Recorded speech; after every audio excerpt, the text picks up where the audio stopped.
So we chose the CBITS program because we really needed some sort of an evidence-based intervention to work with students in the school setting.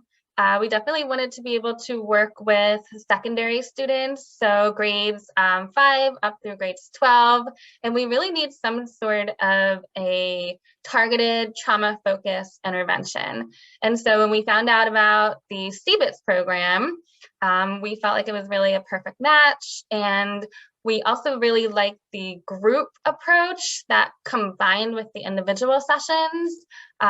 We felt like it could be a good opportunity for students to kind of bond together in terms of processing their trauma.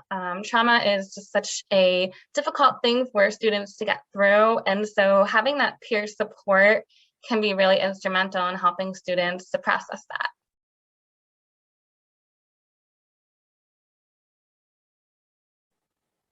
So we are currently implementing the CBITS and Bounce Back program in both the Northampton Area School District and the Whitehall-Copley School District.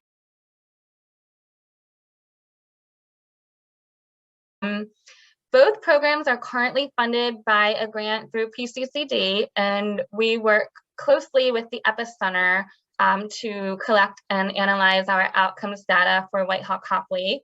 And then next year, we have worked on a plan to sustain the funding actually through our local departments of drugs and alcohol. So our Lehigh County and Northampton County Department of Drug and Alcohol will be funding the programs for next year.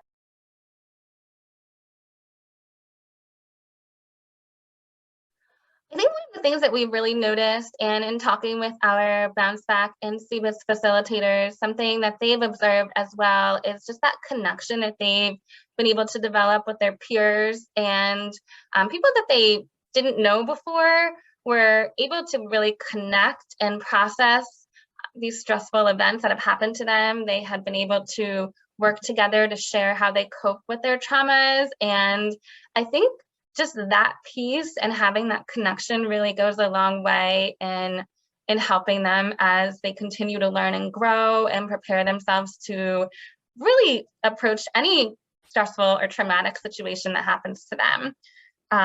We also had a lot of feedback from teachers who had seen initially the impacts that the trauma had had on these kids in the classroom, on their behavior. And they've noticed that after their group sessions, after their individual sessions, they've just been able to kind of just cope with those everyday stressors a little bit better. They've seen being more resourceful, being more comfortable in their own skin, being able to ask for help. Those were some things that some of the teachers have noted that they've seen as well.